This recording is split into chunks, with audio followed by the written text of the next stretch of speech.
कर्मण्येवाधिकारस्ते मा फलेषु कदाचन मा कर्मफलहेतुर्भो मा ते संगोऽस्तविकर्मणि।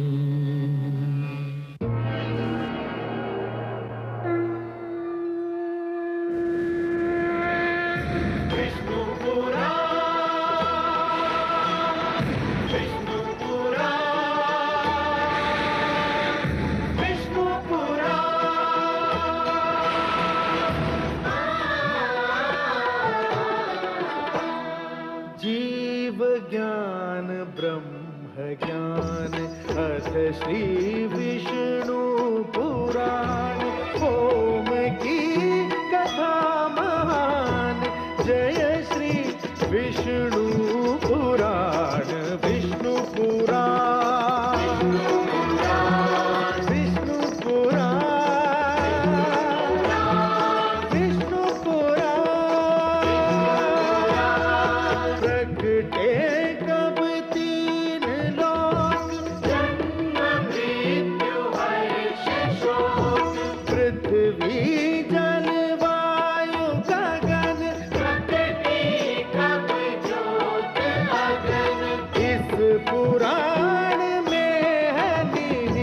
जप तप और योग ध्यान विष्णु पुराण विष्णु पुराण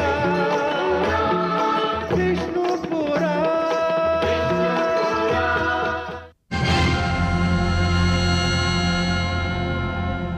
विष्णु, तुम्हारे भक्त प्रहलाद ने मुझसे मेरे पुत्र तो छीन लिए, पर उसे ज्ञात नहीं कि मैं अपनी हार तो स्वीकार कर सकता हूं, पर उसे भूल नहीं सकता। तुम देखना कि विरोचन अपने अधिकारों का प्रयोग किस प्रकार करता है। प्रहलाद ने जिस प्रकार मेरे पुत्रों से मुझे पराजित करवाया, ठीक उसी प्रकार अब मैं भी उसी के पुत्रों से उसे पराजित करूंगा। इसके लिए मैंने 30 वर्षों तक प्रतीक्षा की है।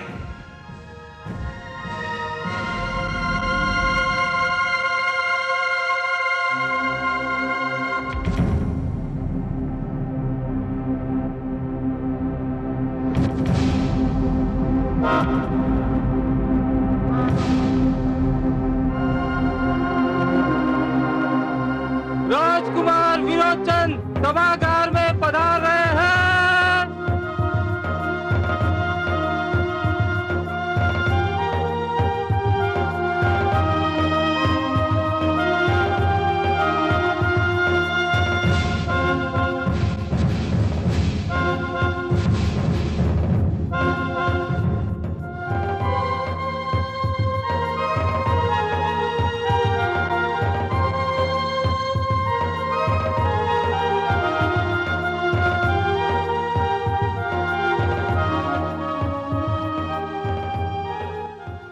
असुर लोक के सामंतों, असुर लोक के प्रियजनों,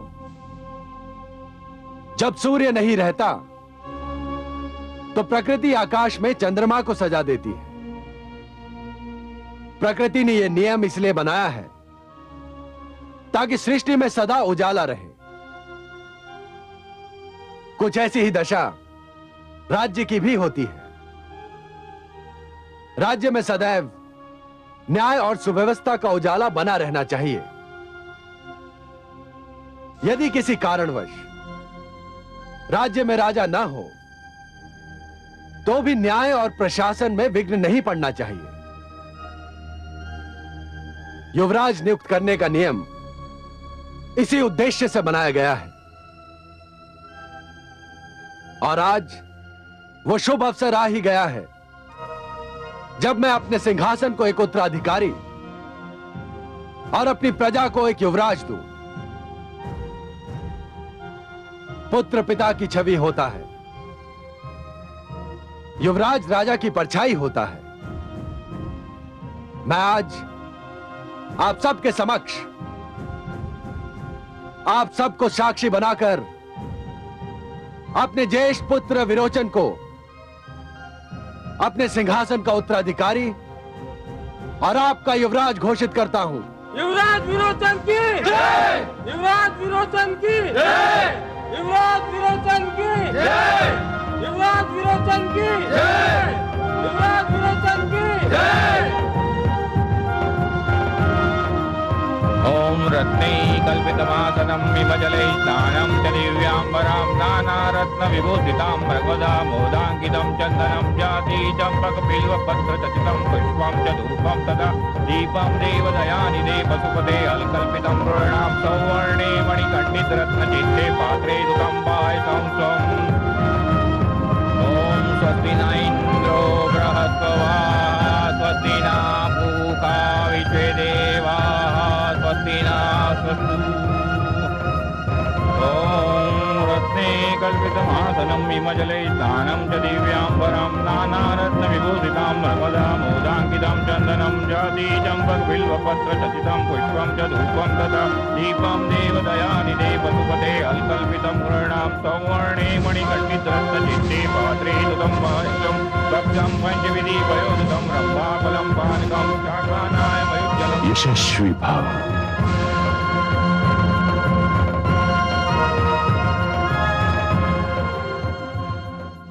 तेजस्वी भव।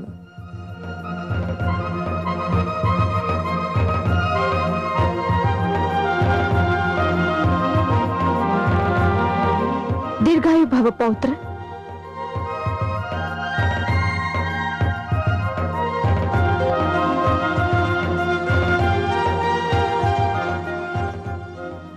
मुझे अपने पदचिन्हों पर चलने का आशीर्वाद दीजिए महाराज। मेरा आशीर्वाद सदा तुम्हारे साथ है पुत्र, परंतु अधिक आवश्यक यह है कि तुम प्रजा का भी आशीर्वाद प्राप्त करो और उसे आश्वस्त कराओ कि तुम उसे न्याय दोगे, सुरक्षा दोगे, संरक्षण दोगे। तुम सदैव उसके सुख, समृद्धि और कल्याण की सोचोगे। यशस्वी भव पुत्र।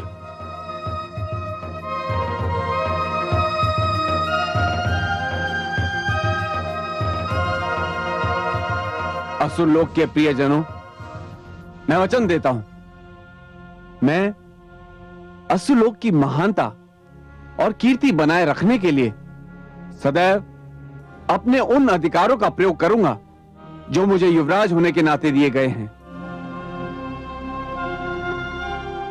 मैं इस राज्य की शक्ति में समृद्धि, वृद्धि और ख्याति के लिए सदैव तन मन से तत्पर रहूंगा। युवराज विरोचन की जय! युवराज विरोचन की जय! युवराज विरोचन की जय! युवराज विरोचन की जय! युवराज विरोचन की जय!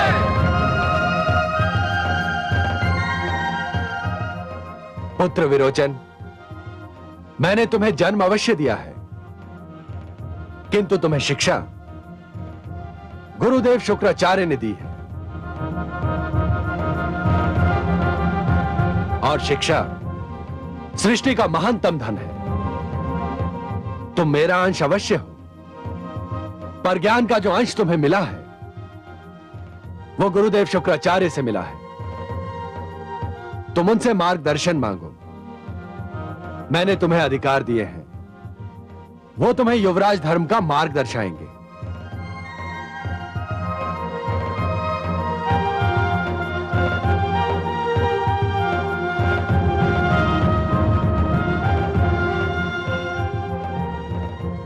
हे महान गुरु, हे विद्या मूर्ति, हे ज्ञान और नीति के महानतम ज्ञाता, मेरा मार्गदर्शन कीजिए और मुझे बताइए कि मैं अपने युवराज जीवन का शुभारंभ किस प्रकार करूं।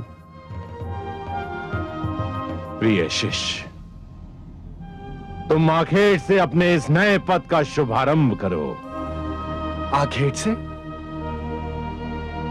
हे गुरुदेव, इस महान पद का आरंभ एक ऐसी क्रिया से क्यों हो जिसका विशेष और प्रमुख अंग है हत्या? महाराज, आखेट राजाओं के गौरव का प्रमुख कारण है। आखेट राजाओं के अधिकार का मुख्य प्रतीक है। लक्ष्य साधना, शत्रु को घेरना, शत्रु को भयभीत करना आखेट के अंग है। आखेट युद्ध का अभ्यास होता है। युद्ध का एक छोटा सा रूप है। होता है गुरुदेव, अवश्य होता है, परंतु एक निर्दोष और असहाय पशु की हत्या भी आखेट का मुख्य अंग होता है। तो क्या हुआ महाराज? जीवा जीवस्य भोजनम, जीवी जीव का भोजन होता है। पशु भी तो एक दूसरे की हत्या करते हैं। जब उनमें दोष नहीं तो आखेट में क्या दोष है? हे गुरुदेव, पशु एक दूसरे की हत्या करते हैं अपना आहार प्राप्त करने के लिए, परंतु आपने स्वयं कहा जीवा जीवस्य भोजनम। प्रकृति ने एक पशु को दूसरे पशु का आहार बनाया है, परंतु आहार के लिए पशु की हत्या करना और अपने मन बहलावे के लिए पशु की हत्या करने में अंतर है। नहीं राजमाता, नहीं। राजा यदि न्याय देता है तो दंड भी देता है। उचित समय पर विनम्रता का प्रदर्शन करता है तो उचित समय पर कठोरता का प्रमाण भी देता है।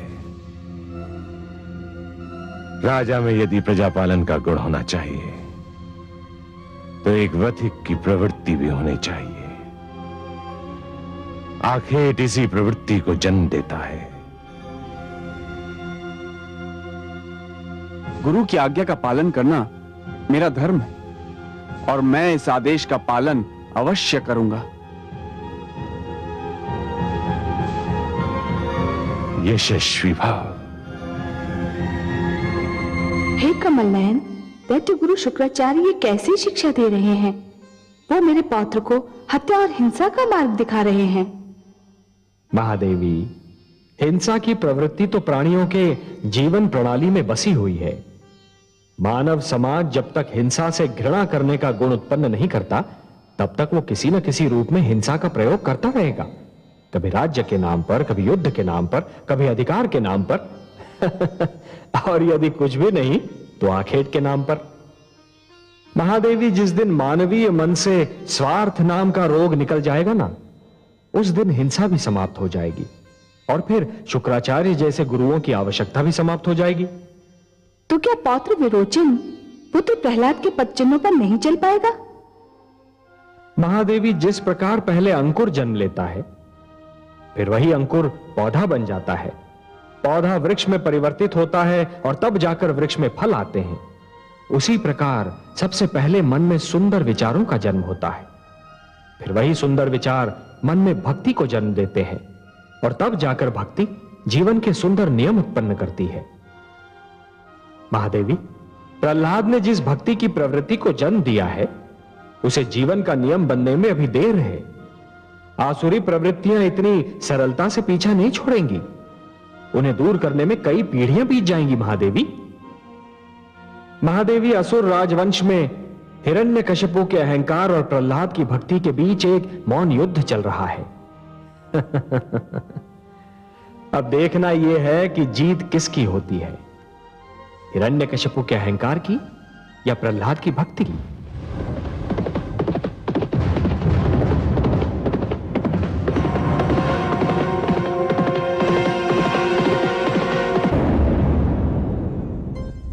स्वामी, आपको पुत्र विरोचन का आखेट पर जाना अच्छा नहीं लगा ना?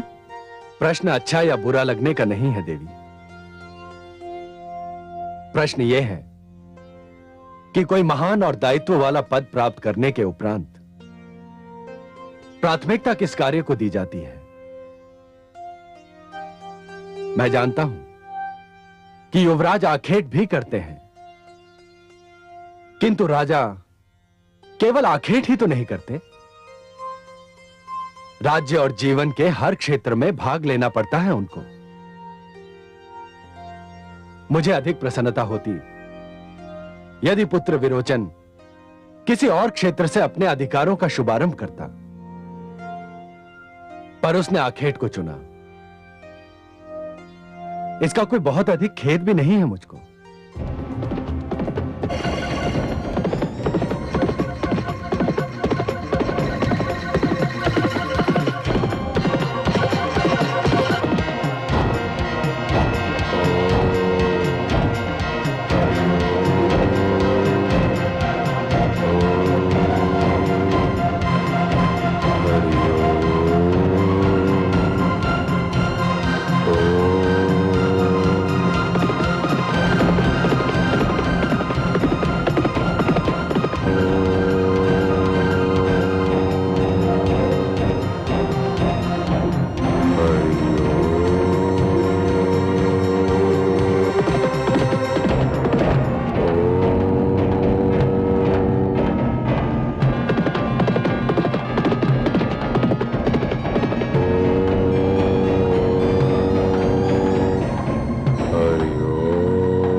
हे आदित्य, हे विष्णु, आपको कोटि कोटि धन्यवाद। आज मेरा पौत्र विरोचन युवराज बन गया है। एक स्त्री के लिए इससे बड़ा सौभाग्य और क्या हो सकता है कि वह अपने ही जीवन में अपने पुत्र को सिंहासन पर विराजमान और अपने पौत्र को युवराज बनते देख ले। आप धन्य है प्रभु, धन्य है आप।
पुत्र प्रहलाद, क्या हुआ माते? आप बहुत घबराई हुई माताश्री, सब कुशल तो है ना?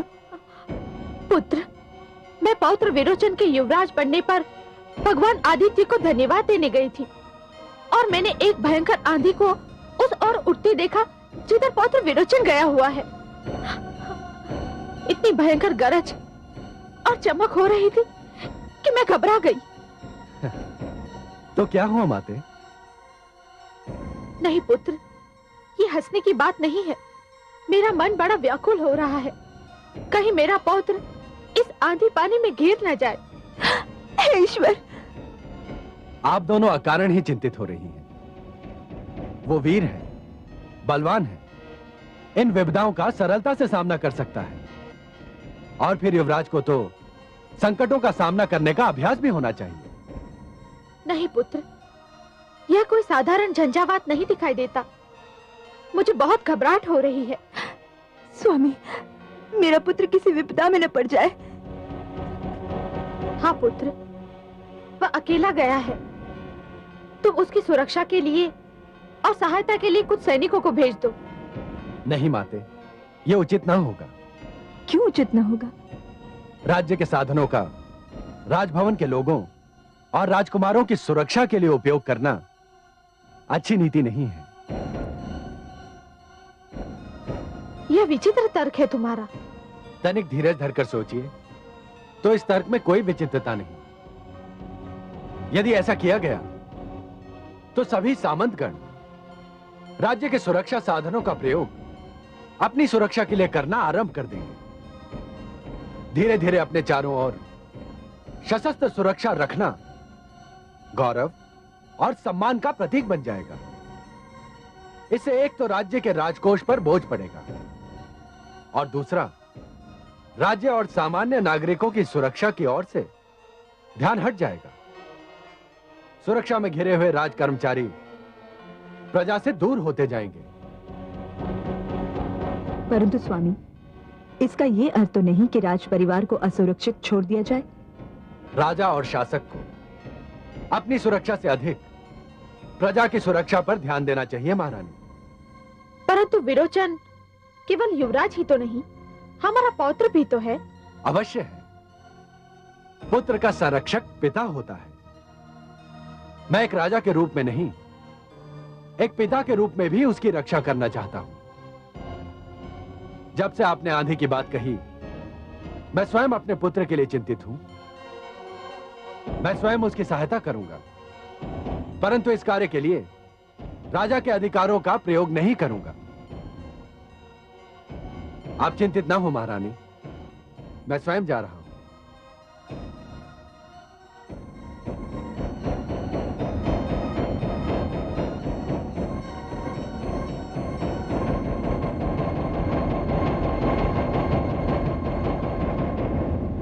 देखा आपने कमल नयन, पुत्र प्रहलाद ने क्या किया? क्या किया महादेवी? पुत्र की रक्षा के लिए इतने भयानक झंझावात में स्वयं राजभवन से निकल पड़ा। तो ये तो बहुत अच्छी बात है। आपको तो प्रसन्न होना चाहिए कि आपके पुत्र ने पितृधर्म का निर्वाह किया। मानती हूँ कमल नयन, परंतु पुत्र प्रहलाद को अपने प्राण संकट में डालने के स्थान पर सैनिकों को सहायता के लिए भेज देना चाहिए था। इस विषय में मैं कयाधु और धृति से सहमत हूँ। और इस विषय में मैं आपके पुत्र प्रहलाद से पूर्णतया सहमत हूँ। क्यों? क्यों? सुना नहीं आपने उसका तर्क? उसके तर्क में कितना बल है। महादेवी, राजा केवल अपने पुत्र का पिता नहीं होता, समस्त प्रजा का पिता होता है। समस्त प्रजा की संतान उसकी अपनी संतान होती है। राजा ईश्वर का प्रतिनिधि होता है, इसलिए जिस प्रकार ईश्वर समस्त संसार की रक्षा करते हैं, उसी प्रकार राजा को भी अपनी प्रजा की रक्षा करनी चाहिए। सैनिक और सेना का बल तो प्रजा की रक्षा के लिए, राज्य की रक्षा के लिए और राष्ट्र की सुरक्षा के लिए होता है महादेवी। उनका प्रयोग अपनी सुरक्षा और अपने परिवार की सुरक्षा के लिए करना सर्वथा अनुचित है। शासकों, सामंतों और राज्य कर्मचारियों को सशस्त्र सैनिकों के बीच घिरा हुआ देखकर प्रजा उनके पास जाते डरेगी, और यदि प्रजा उनके पास जाएगी ही नहीं तो प्रजा की विपदा का उन्हें ज्ञान कैसे होगा? और यह तो कोई अच्छी नीति नहीं हुई महादेवी। आपका पुत्र जो कर रहा है वही उचित है। मुझे भी अब अपने पुत्र के तर्क के बल का आभास हो रहा है। वास्तव में राजा बनने के उपरांत भी उसकी विनम्रता में कोई कमी नहीं आई, पर उसे संकट में घिरता पाकर मेरी चिंताएं भी स्वाभाविक हैं। हाँ महादेवी, जानता हूं कि आप नारी हैं, एक माता हैं, और इसीलिए अपने पुत्रों के लिए चिंता करना स्वाभाविक है, परंतु यही तो आपकी महानता का प्रमाण भी है।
मित्र,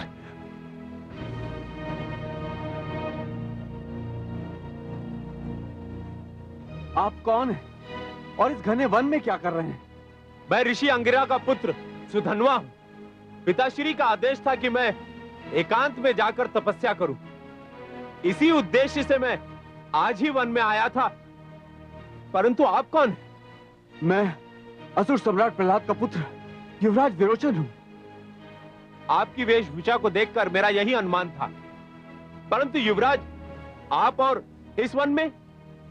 आखेट, मैं भी अपने गुरु शुक्राचार्य के आदेश पर अपने युवराज पद का आरंभ आखेट से करना चाहता था, किंतु यहां पर आते ही भयंकर वर्षा ने घेर लिया। अरे, आप तो मुझे बचाते हुए घायल हो गए। घायल तो आप भी हो गए मित्र। कैसा संयोग है, हम दोनों एक ही समय एक ही कारण से घायल हो गए। हमें यहां से निकलने का प्रयत्न करना चाहिए। हाँ, इस वन में रहने से संकट और भी बढ़ सकता है। हमें शीघ्र ही निकलना चाहिए।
ऋषिपुत्र, वो देखिए, वहां दूर एक कुटिया दिखाई दे रही है।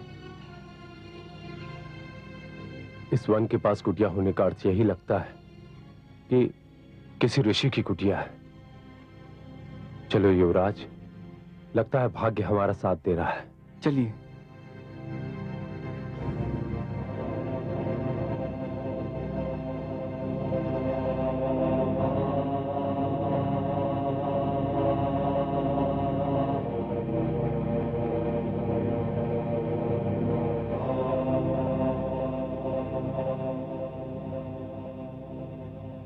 कोई है? क्या इस कुटिया में कोई है? यदि कोई भीतर है तो हमारी सहायता करे।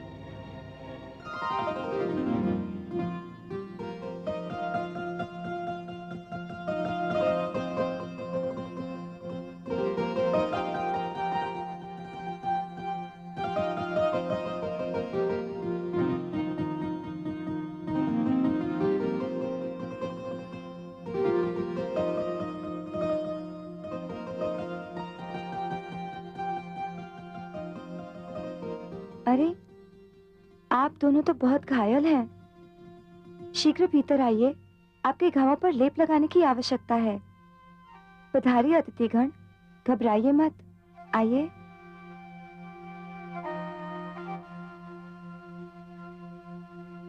आप दोनों को अब कोई कष्ट नहीं होगा। मैं आपके घावों पर लगाने के लिए लेप ले आती हूँ। सुनिए, मुझे वन सुंदरी का अब तक परिचय प्राप्त नहीं हुआ। ये ऋषि वत्स की कुटिया है और मैं उनकी पुत्री दीपावली हूँ।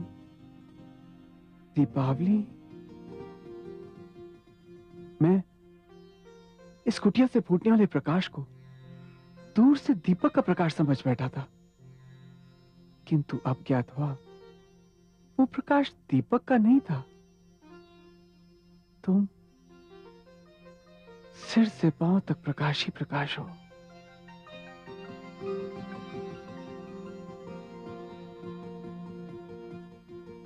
जिसने भी तुम्हारा नाम दीपावली रखा है बहुत सोच समझ के रखा है। वास्तव में तुम जहां भी होगी वहां उजाला ही उजाला होगा। मुझे आप दोनों के घाव और पीड़ा की चिंता है और आप दोनों कविता कर रहे हैं। ठहरिए, मैं आपके लिए लेप ले आती हूँ।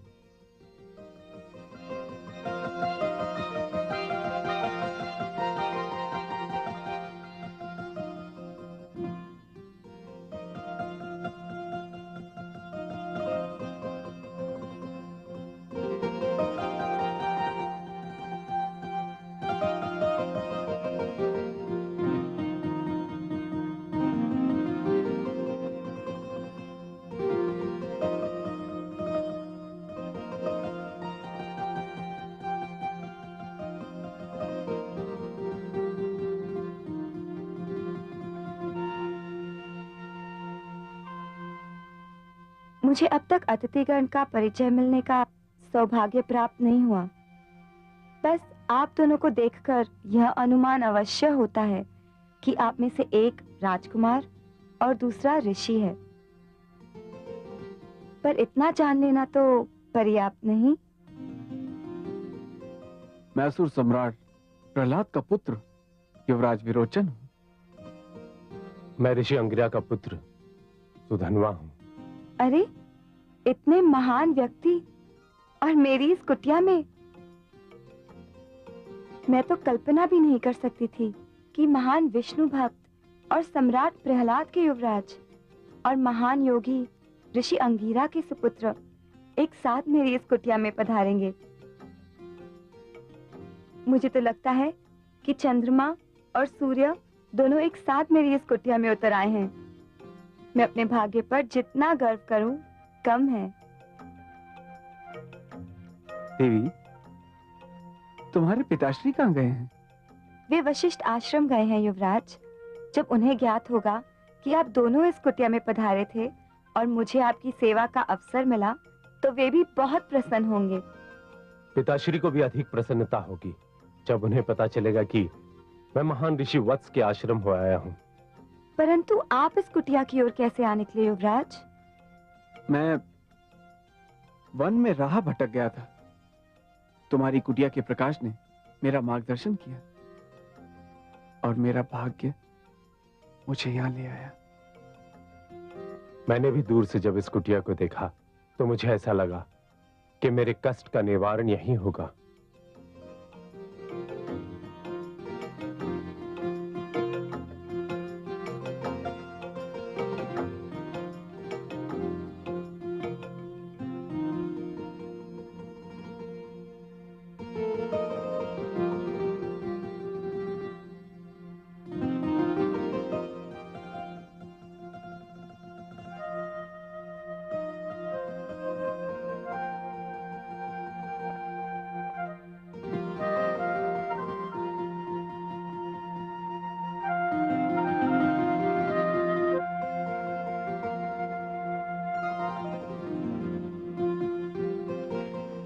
भद्रं कर्णैर्विशृणुयाम देवः भद्रं पश्येमाक्षभिर्यजत्राः स्थिरैरङ्गैस्तुष्ट्वाग्रं तस्तनूभिर्व्यसेमहि देवहितं यदायुः। ॐ हर्यमणं देवं कन्या।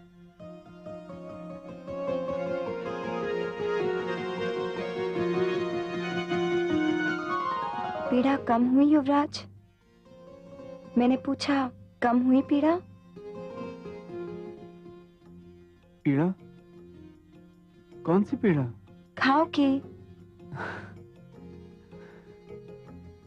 इन घावों की पीड़ा तो न जाने कहां चली गई। एक नहीं, मीठी सी पीड़ा जाग उठी है और ये पीड़ा कम ना हो तो ही अच्छा है।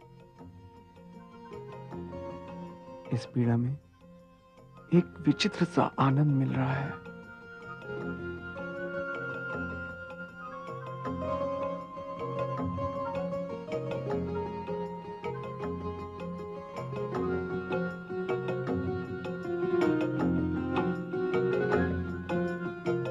लाइए, आपके घाव पर भी लेप लगा दूं।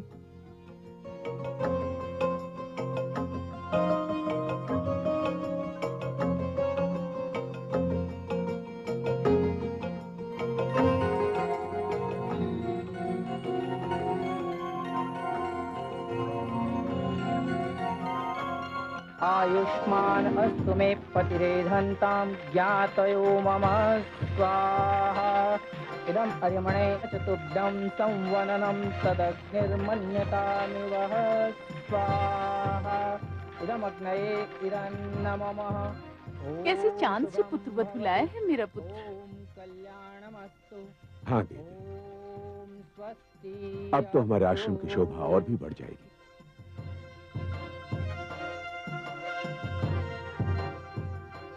अब कैसा लग रहा है ऋषिपुत्र? कहाँ खो गए थे आप?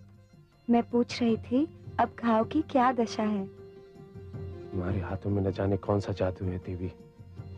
तुमने जैसे ही मेरे घाव को छुआ तो मुझे ऐसा लगा जैसे घाव कभी था ही नहीं। कितना कोमल था तुम्हारा स्पर्श। आप दोनों न जाने कब से भूखे प्यासे होंगे। मैं आपके लिए भोजन लाती हूँ।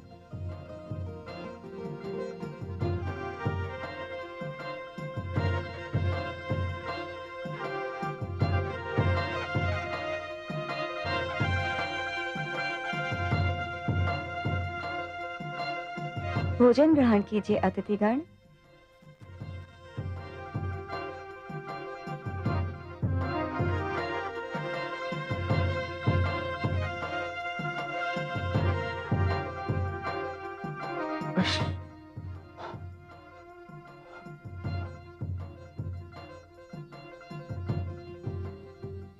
अरे, आपकी उंगलियों में तो घाव है। लाइए, स्वयं मैं खिलाती हूँ।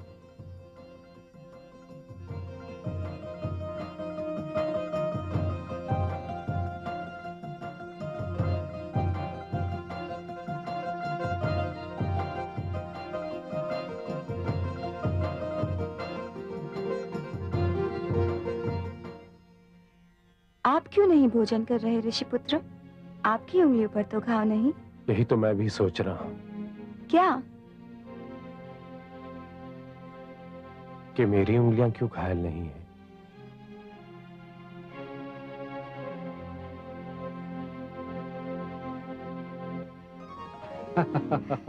देखिए आपने प्रेम की लीला महादेवी। मैं तो इसमें भी आप ही की लीला देख रही हूँ कमल नयन। मैंने तो सृष्टि की नींव ही प्रेम पर रखी है महादेवी। जब ब्रह्मा ने मनु और शतरूपा को जन्म दिया था तो मैंने उन दोनों के मन में चुपके से प्रेम की भावना को डाल दिया था। प्रेम जीवन की महान शक्ति है, महान प्रेरणा है। प्रेम मन में विनम्रता, विचारों को सहनशीलता और जीवन को दुख झेलने की क्षमता देता है। पर उस समय क्या होता है कमल नयन, जब एक ही दीपक पर दो पतंगे पागल हों और एक ही पुष्प के दो मतवाले हों? तब तो प्रेम कथा में रस और बढ़ जाता है महादेवी, और विवेक की कड़ी परीक्षा होती है।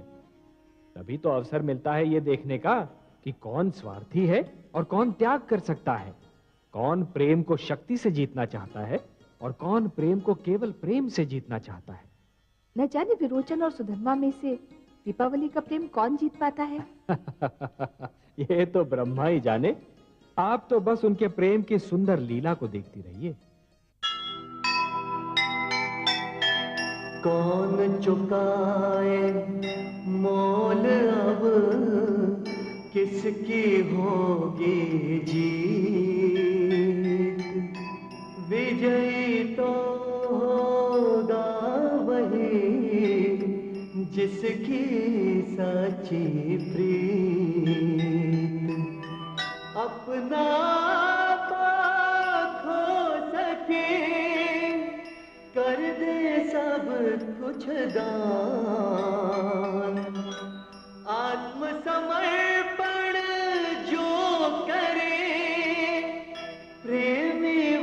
वही महान,